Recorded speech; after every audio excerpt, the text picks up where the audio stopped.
So magandang araw sa atin lahat. Muli na naman nagbabalik ang inyong lingkod upang magbigay na panibagong komento sa mga kaganapan dito sa ating bansa, especially sa ating gobyerno, kasi nga nagkaroon ng issue sa Senate dahil nga nagkaroon ng inkwentro ang tropang gobyerno sa kapwa tropang gobyerno. Ayan, na nabalita nga sa buong bansa at ang pagkakaalam natin ay nakarating pa ito sa iba't ibang panig ng mundo, kung saan nga ay pinag-uusapan to dahil talagang ibang klase ang pangyayari ngayon. Hindi lang basta iskandalo, kasi talagang nagkaputukan ng baril sa loob mismo ng Senado na hindi natin inaasahang mangyari. So ito ngayong tatalakayin natin, ito yung mga kuha, kung masasabi natin mga vloggers, sa Senate area hanggang doon sa loob ng Senado, kung saan may mapapanood rin naman natin to sa mga news. Pero ito ay pinagdugtong-dugtong base sa pagkakatugma ng sitwasyon para mas madali nating maunawaan kung ano yung nangyari, kasi mayroong mga paratang na meron daw nagtimbre sa ilang senador na umalis na dahil magkakagulo. So kung mapapansin natin rito sa video na ipi-play natin ngayon, ayan,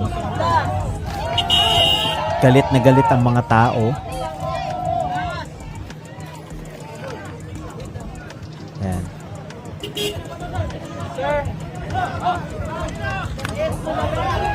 Ayan, si Senador Soto lumabas na. Bali galit na galit sa kanya yung mga taong nagrarally bilang pagsuporta kay Senator Bato de la Rosa. Ayan, kasi nga kung mapapansin natin, talagang persahan na gusto nilang arestuhin si Senator Bato de la Rosa kahit na hindi pa naglalabas pahayag ang Supreme Court. Kumbaga, ang pagkakaalam natin kasi pinagpapaliwanag pa sila ng Supreme Court within 72 hours. Kaso ang gusto nila mangyari, arestuhin na agad si Senator Bato. Yun naman ang tinutulan ng maraming kababayan natin, kasi hindi naman talaga tama, 'di ba? Labag sa Constitution natin 'yun. Labag sa saligang batas ng Pilipinas 'yun. Hindi mo ginalang ang Korte Suprema. Mas ginalang mo ang batas ng International Court, 'di ba? Meron tayong sariling batas dito sa Pilipinas na dapat nating galangin, 'di ba? Hindi yung talagang paaresto mo agad. So patuloy natin panoorin tong video na to.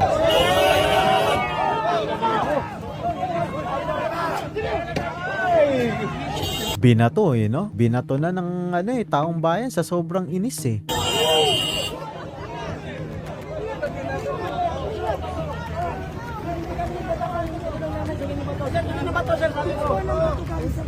Galing po sa likod, sir. Hindi po kami ng bato, sir. Tinanong lang namin, sir. Sino ng bato? Wala, di. Huminto siya, sir. Huminto siya. Kayo dito para mag-rally, di Opo, ba? sir. Hindi, sir. Hindi mangharang. Yes, sir. Ayun naman. Huminto siya, sir. Hindi namin hinarang. Huminto siya.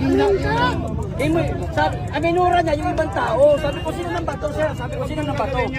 Tinanong ko nga, sino ng bato sa inyo? Eto, Doon naman sa part ng pamamato, hindi naman natin ini-encourage o kinakampihan, 'di ba, na mamato sila or pinupuri pa na. Hindi tayo ganon. Kasi iniiwasan rin naman natin na may masakan at magkagulo. Kasi na yun kumbaga sobra na yun. Hindi na dapat umabot sa ganon. So maganda rin yung naging dito ng mga pulis pag-aksyon. Kaso ang naging pahayag ni Senator Soto is furious daw siya at disappointed sa PNP saka sa security personnel na naka-assign sa area. Ayan. Kasi hindi raw na-control yung crowd. Inassault siya, kumbaga. Ayun nga, nakita naman natin na binato yung sasakyan niya paglabas niya ng Senado. Ayan. So, sa part naman na yon, hindi natin pwedeng kampihan kasi mali naman talaga, 'di ba? Pero ang nakakapagtaka, 'di ba? Bago mangyari yung putukan ng baril, umalis na yung minority, 'di ba? Ibig sabihin, hindi naman natin sinasabi na may alam sila. Kasi ang lumalabas na ugong-ugong sa Senado is may nagtimbre sa kanila na umalis na dahil magkakagulo. video ko eh.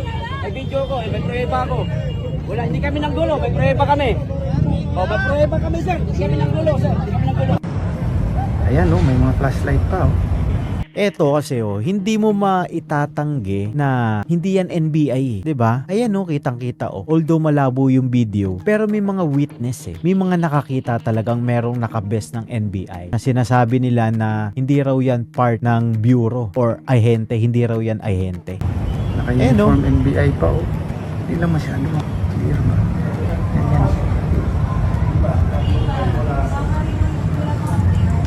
Sa tingin ko, eto, nag-aano na to naghihintay na lang to para i-assault yung, yung area. 'Di ba? Kumbaga, nagte-take position na sila. Kasi sanay naman to dahil may training tong mga ahente ng NBI Kung tama tayo base dun sa nakakuha ng video, NBI, 'di ba? Tapos sa news pa meron ding nagsabi na NBI talaga. So, yan, nagpe-prepare na siguro sila. Ngayon, ang pagkakaalam natin diyan is natunugan ng OSAA na meron ngang NBI na nagtatangkang pasukin si Senator Bato.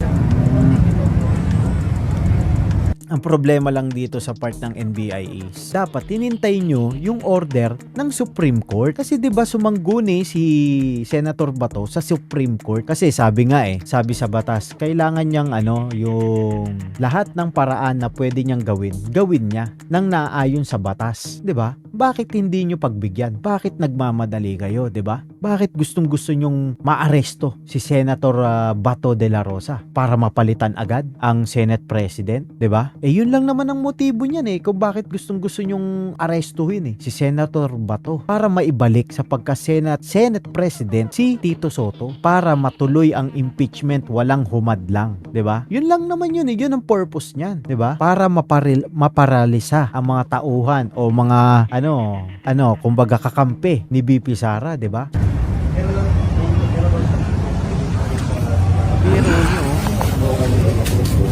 I-try ko sa Instagram. Kakashare ko lang.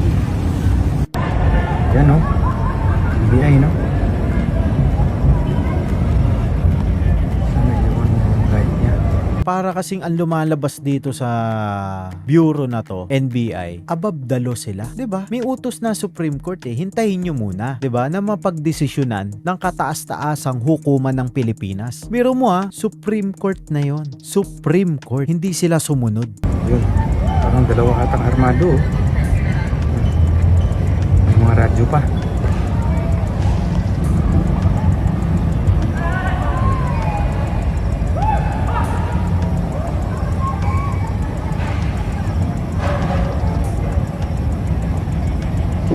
Ayan, kitang-kita nagre-ready for assault team na to Kumbaga sabi ang pagkakalam natin na may nagtimbre sa atin na naninja dyan sa Senate, yung mga contacts natin, mga kaibigan natin na 3 team ng NBI agents ang dapat mag-a-assault kay Senator Bato para maaresto siya, makuha at maisakay sa eroplano. Yun talaga. Yun yung talaga plano. Kaso ang problema, mautak si OSAA, yung retired Major General na nakadestino sa Senate pero nasa labas, Marines, pinapasok sa loob para ma-secure yung area sa loob ng building.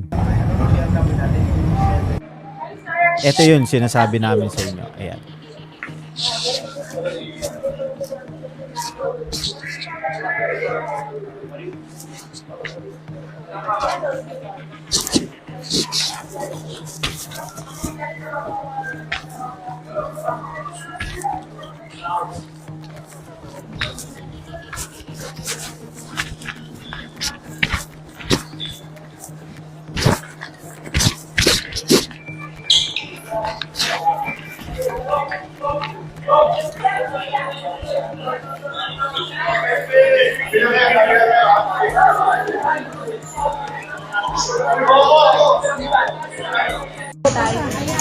Itong part ng video na to, base dun sa resource person natin dyan sa Senate, inire-ready na ni OSAA Major General yung mga tao kasi aarestuhin na nila dahil alam na nila kung nasaan yung location ng mga agents. Ngayon, nung part na pinuntahan na nila, doon na nga nagkagulo. Pero kasi kung titignan mo yung part na to, karapatan nila yun tungkulin na itong mga OSAA natin at Marines na i-secure talaga yung area, diba? Kasi sila yung may jurisdiction dito Ang tanong, bakit nandiyan ang NBI, 'di ba? Hindi naman sila allowed pumasok sa loob ng building. Sino ang nag-utos? Bakit ang lalakas ng loob nila, 'di ba? Yun lang 'di ba? Tapos itatanggi nila na wala raw NBI agent diyan sa building ng Senate. Kaso minahuling isa. Yun lang. Yun ang malaking pagkakamali nila, 'di ba?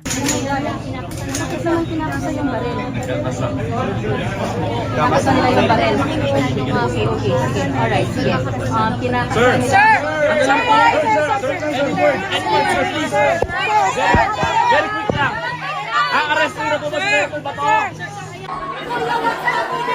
Ito na yung part na nagkaputukan. Para sa inyo yan,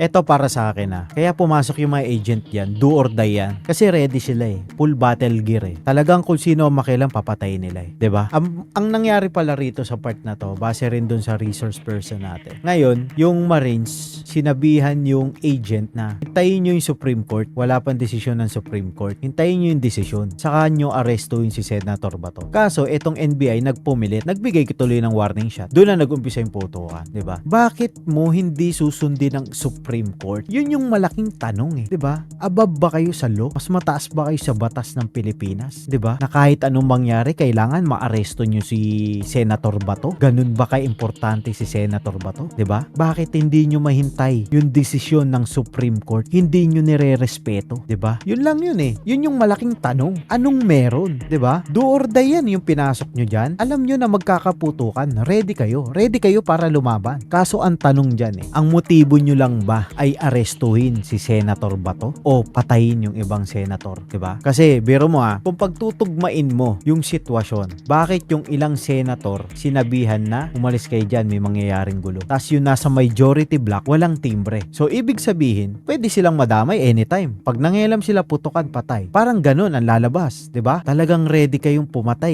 Hindi lang kidnapping ang labas nyo diyan. Talagang terorista. Mabibilang mo na to sa sinabing terorista. Dahil ito ay government facility. You are not allowed to enter the building, 'di ba? Yun yung problema na kinaharap nyo ngayon. Sigurado, yung asunto ng mga senator na dahil ng bugbog kayo ng OSAA, madadagdagan yun. At talagang sigurado, bagsak kayo sa kulungan. Hindi kayo makakalaya. Kasi etong gawain na to ay panterorista. Ia-assault mo yung building ng government, 'di ba? Government to government. Kasi alam nyo, eto rin, nung pinanonood ko tong shootout na to sa loob ng Senado, kung in good faith kayo, hindi na dadami yan Hindi na dadami putok. Pag putok ng isa, dalawa, tatlo, apat, NBI! Ganun na agad, 'di ba? Taas kamay, 'di ba? Pero bakit humantong sa maraming putukan ng baril? Ibig sabihin, desidido kayo na kapag pumasok kayo diyan, alam nyo may mamamatay, alam nyo may masasaktan, 'di ba? Yun ang 'di ba? Kumbaga, para sa bakit nyo ginagawa yan? Hindi namin maintindihan Sobrang political persecution ang ginagawa nyo, 'di ba? Hindi makatao, sobrang labag sa batas. Biro mo NBI agent, sabihin na natin. Yun kasi ang sinabi sa news. Kaya sasabihin na rin natin ng diretso. Ano ba ang ipinatutupad nyo? Batas nino, 'di ba? Sa mga nanonood sa atin, tama ba yung ginawa ng NBI? Ikaw na nanonood sa akin, tama ba sa tingin mo yung ginawa ng NBI o labag sa batas? Yun kasi ang importante, yung batas. Ang sabi naman ni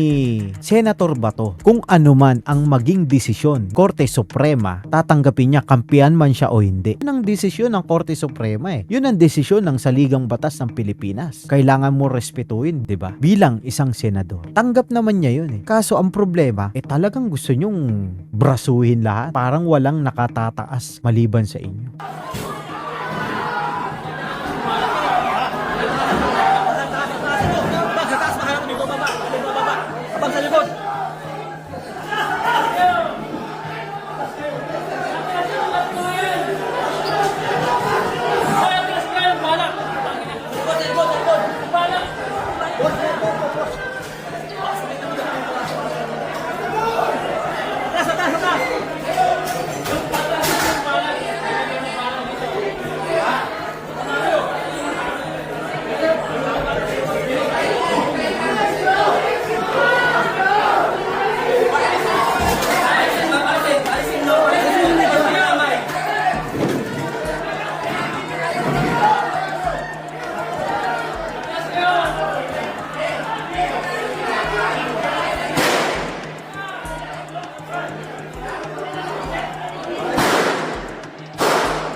Sa totoo lang, hindi na tama tong nangyayari. Sana naiisip nyo na ang nakataya dito yung kapakanan ng bawat mamamayang Pilipino. Hindi presidente. Hindi kapakanan ng presidente nakataya rito. Kasi yan, napapalitan yan eh. 'Di ba? Anong dahilan? Bakit sobrang galit, 'di ba?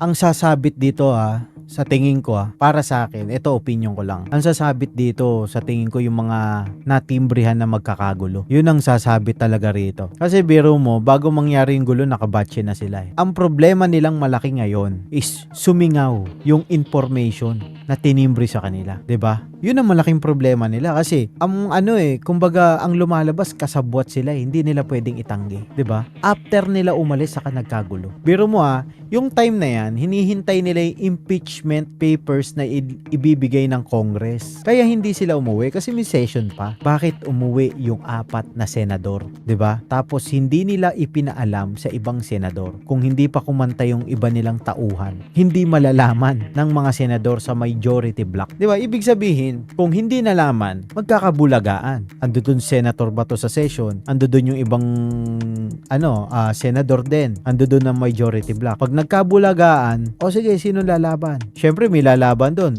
Puputokan, patay. Patay isang senador. 'Di ba? Magiging madugo yung mangyayari. 'Di ba? Yun kasi yung mga possible consequences eh. 'Di ba? Sa gantong sitwasyon. So play natin ulit 'to. Biro mo, ang tagal umabot ng ilang oras yung putukan. Hindi man lang nagsabi, sa government din to, Hindi nagpakilala para matigil ang putukan, 'di ba? Talagang sila, desidido na pagpasok nila diyan patay kung patay.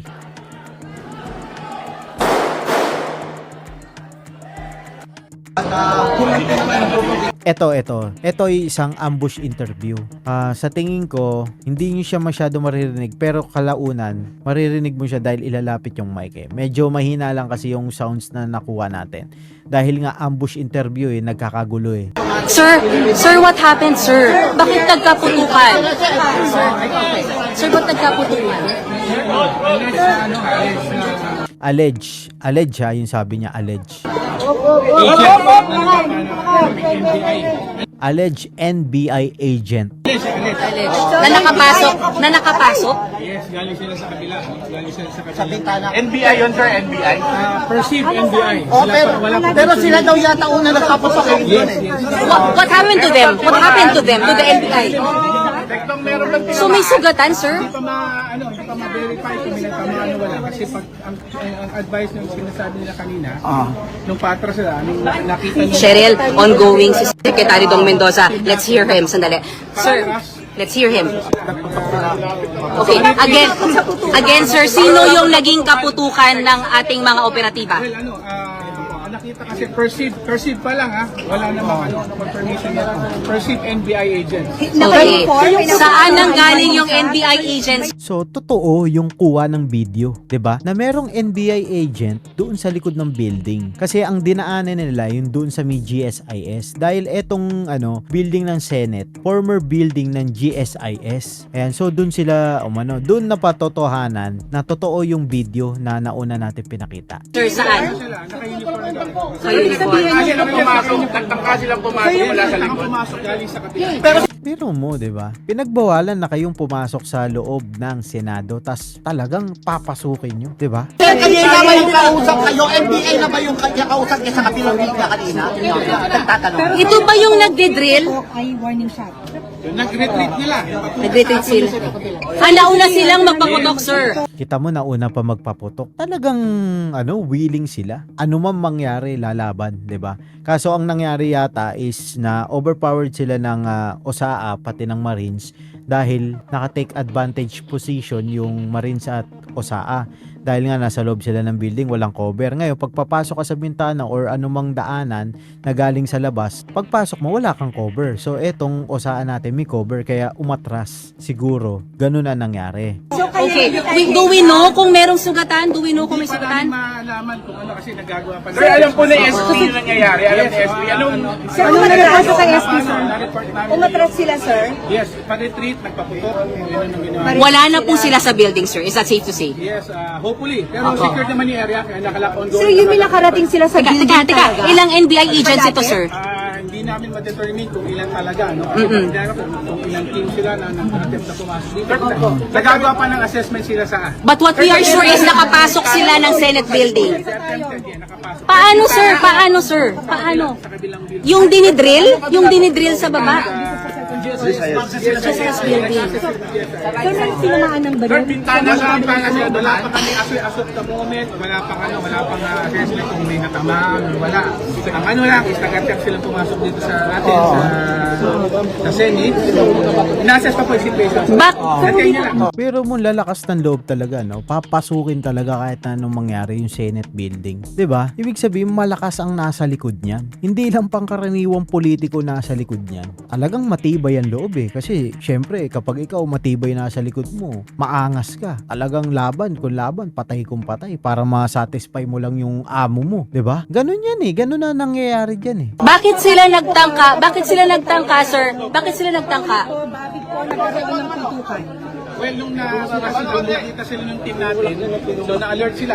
So, siguro ang assessment na ano dahil, so nakita nila na nandyan yung team natin na nakabantay, nakabang. So to divert the attention, nag-draw ng fire, pumutok sila. Retreat. And then, gumawa Well, we have to Sorry, bakit po sila pumasok, sir? The NBI hindi agents? namin alam kung anong purpose nila. Well, ano yan ha? Perceive. NBI. Are they going to serve warrant? Are they going to serve warrant? Sir, may coordination sa inyo si ano? Alam mo, yung tinatanong nung reporter kung magsiserve ng warrant, wala ngang warrant eh. Anong isi-serve? Ang purpose niyan, alin lang, is kidnapin si Senator Bato at dalhin sa dahig. Yun lang yun. Malinaw yun sa mga mata natin kasi nangyari ngayong habulan sa loob ng Senado eh. 'Di ba? Wala silang dalang warrant eh. Yun ang purpose nun. Kidnapin talaga. Sa ayaw at sa hindi. Magkaanuan man, magkabangayan man, magkaputukan man, talagang kukunin nila yan kahit na anong mangyari. 'Di ba? Director Matibag, nagpasabi ba sa inyo si Melvin? Well, kasi may usapan naman the other day Yes, regarding opo. So, pinag-uusapan pa kasi sinusubukan namin So, in short, walang coordination. Walang coordination po para sa pag-reso. So how many senators may usapan the other day? Sir, ilang senador pa Ano yung usapan? Sir, pakitapos. May usapan. The other day kasi nalilipan nila. Hindi papasok sa document. Papasok sa premises ng Senate. At Di natin alam kung talagang sumusunod sa usapan yung taong yun. Real talk yun ah. Ito ah, hindi natin alam yan. Kung sumusunod talaga siya. not unless na talagang may order na hawak. Sir, may mga senador pa sa meeting, meron pa? I cannot confirm. I cannot confirm. Based on security, But is- I won't reveal kung ano yung mga siling na dito. Is Senator Bato safe? Is Senator Bato safe? Is Sen- safe here. Yung rest assured, lahat ng plan dito sa Senado is safe. We are on a lockdown right now. So, pakiusap sa mga sama natin, kalmado lang po tayo. Okay. Lang, at para ina-assess lang po So, konting taste lang. Hindi alam kung magsi-serve sila ng Walang coordination. Ang instruction dito is to double check. I-assess yung situation. hindi alam kung Wala mo nang papasok, walang yung perceived NBI, are they going to serve warrant from ICC warrant? Is that Kasi hindi namin alam, hindi naman sila nakaano eh. So, we cannot jump into conclusion. how do you treat that, sir? Well, actually, namin, kakausapin pa namin yung NBI talaga. Kung talaga bang kasi. Kung tao nila to, hindi pa natin alam. Kasi madami pwede kasi magsabi na NBI sila or any lower employment agency. Tama, totoo naman yun, to be fair lang ah. Kaya hindi rin natin masabi ng husto na NBI talaga yun. NBI talaga yun. Nagbe-base lang rin tayo dito sa channel natin sa mga naririnig natin sa pahayag nila. Kaya nasabi natin na NBI yun allegedly, di ba? So, sa the moment, ilang mabibigay mo ng Meron na ito. Sir, kung possible na NBI talaga, may pananagutan sila rito. Of course. Ano po? Oo. May criminal liability sa pagpasok nito. Oo, para silang terorista eh kasi inassault nila yung government facility, 'di ba? Nang walang order na galing sa korte, 'di ba? Eh kung may napahamak doon, kung minamatay na Marines doon, kung minamatay na police doon or security na OSAA, 'di ba? Ano 'yun eh, parang kudita yan eh yung ginawa nila eh. Oh, terorista yung ganun, 'di ba? Kudita, NBI, allegedly, 'di ba? May pananagutan sila diyan kapag napatunayan na sila talaga yan. Paring matanggal yan si Matibag agad yan. Relieve from office yan. Makukulong agad yan. Kasi ikaw ang ikaw ang director kailangan alam mo galaw ng tao mo, 'di ba? Ganun lang 'yun. And it's a clear violation, sir. Super clear violation yan. Nagpaputok ng baril 'di ba? Tapos kung minapahamak sila, halimbawa nakapasok, anong alam natin kung dadalim ba talaga nila si Senator Bato o papatayin na doon, 'di ba? Kung meron pala silang kasamang striker, yung striker yun yung tagapatay, parang hitman, 'di ba? Kung nakapasok sila diyan, hindi na i-ready ng OSAA yung security force nila, 'di ba? Anong mangyayari? Na di malalagay sa alanganin ang buhay ng lahat ng senador diyan, 'di ba? Kahit sino pwede nilang patayin kasi hawak nila Kung ganun ang nangyari, 'di ba? Napakalaking niyan, liability nila. Okay. Una-una, nag-assume sila dito. In-engage nila yung buong yung buong lahat ng tao na dito sa Senado. Oo. May sukat ba may security para We are okay. We're secured here. Don't worry. Senator Bato is safe, sir. He's safe. Okay. Don't Alright. worry. Pero sir, meron doon sa mga nagtangkang pumasok, walang nakapasok kahit isa. Wala naman. Yun lang nung nakita nila, alert yung team natin nung nakita naman. Ngayon wala na sila sa building, sir? Wala na po. We don't know kung Wala sumay... pa namin alam kung nakayaktong pa rin tayo. Sir, doon sa... SP Cayetano, ano kung sabi niyo? Well, ang instructions ito, to secure the area, i-check kung ano yung mga kung ano yung mga assessment muna kami, magpo-post ang assessment. Okay, sir. Sige, sir. Sige, sir. Salamat, sir. Thank Etong bidyong last na ipapakita natin, dito dumating yung Soko. Ayan. Siguro, ang purpose kasi ng Soko is specialista sila sa pag-identify ng mga halimbawa, bala, kung kaninong galing to, kanino naka-issue'ng bala, fingerprint, yan sila. So, kaya nag-invita agad ng Soko para malaman kung yung mga baril na ginamit, naka-issue ba sa isang kagawaran, naka-issue ba sa isang agent, naka-issue ba sa isang police, o sa Marines, o sa OSAA, sa security, 'di ba? Para ma-determine na agad, 'di ba? Para alam nila kung sino yung kakasuhan, kung may foul play ba, 'di ba? So may ipapakita pa tayong isang video after nito. Ayan. Yan. Etong video na ipapakita natin ngayon, parang confirmation to kasi ang pagkakasabi ni Senator Amy dito, meron daw nahuli na isa sa mga nagpaputok ng baril. Ito sasabihin niya, panoorin natin. Pa rin kami rito kasi ang balita may nahuli na isang NBI na CA, confidential agent, na binalikan yung kanyang tactical bag na siyang naiwan dito sa hagdan ng second floor kung saan nagmula yung putukan. Ngayon, yung tao na nahuli, pinangalanan yung NBI boss niya, si Attorney Bomediano ng NBI Transnational Crime. Patay ka, 'di ba? So NBI nga talaga, 'di ba? NBI talaga ang nag-assault na talagang papasukin nila kahit na anong mangyari, 'di ba? Kung sino man siya daw yung nag-order sa kanila na lusubin yung Senado at takipin si Senator Bato. Ano man ang mangyari, sino man ang masaktan. Oh, very clear order, 'di ba? Sino man ang masaktan, wala silang pakialam, papatayin nila kung sinong dapat. Yung mga hahad lang, papatayin nila 'yun, 'di ba? Kasi alam mo, hindi na nakakapagtaka na gawin nila 'yan dahil nagawa nga nila nung una na sinaktan nila si Senator Bato. Binugbog nila yung security force ng Senate, 'di ba? Talagang ngayon, babrasuhin nila para lang makuha si Senator Bato. Kaya eto nga, Attorney Bomediano, kung sino ka man, sana ipaliwanag mo kung paano ito nangyari na sinugod, linusob ang Senado at nagkaputukan sa amin dito sa mga senador ng ating republika. Hindi ito dapat nangyayari sa Pilipinas, higit sa lahat sa institusyon ng Senado. Tama, 'di ba? O ngayon, huntingin ka na, iimbitahan ka ngayon, kakasuhan ka at iimbestigahan ka, 'di ba? Pag may nalaman sa iyo, kaso ka, 'di ba? Talagang grabe itong kalaban ni Senator Bato, nila BP Sara. Talagang nakakaawa yung sitwasyon nila dahil talagang gagawin ang lahat, mawala lang sila, 'di ba? Mawala lang lahat ng hadlang. Kasi sa totoo lang, kung nagawa nga kay Tatay Digong, ngayong ginagawa kay BP Sara, at uulitin kay Senator Bato, sa tingin nyo dun lang matatapos yan. May susunod pa dyan, 'di ba? So ayun, nagpapasalamat nga pala ako sa lahat ng tumututok sa ating content, sa pagbibigay natin ng reaction. Sa mga susunod na panahon, makikita nyo na rin ako kasama ako ng iba nating content creator, mga bata ni BP Sara na content creator. Hindi ko muna papangalanan ang ating mga kaibigan. Actually, dapat ngayon pupunta kami sa Senado. Kaso naudlot dahil nga meron silang meeting. Ayan, so sabi ko, sige, sa susunod na lang dahil ako kakarating ko lang rin galing work. So, ayun, sa susunod, asahan nyo, makikita nyo na ako sa field ulit. Ayan. So, muli, nagpapasalamat ako sa inyong lahat na sumusuporta sa atin at ang hiling ko lang, huwag nyo pong kalimutang mag-subscribe, like, and share, and please click the notification bell button para palagi kayong updated sa lahat ng ating uploads. So, magkita-kita po tayo sunod. Hanggang dito na lang. Bye-bye.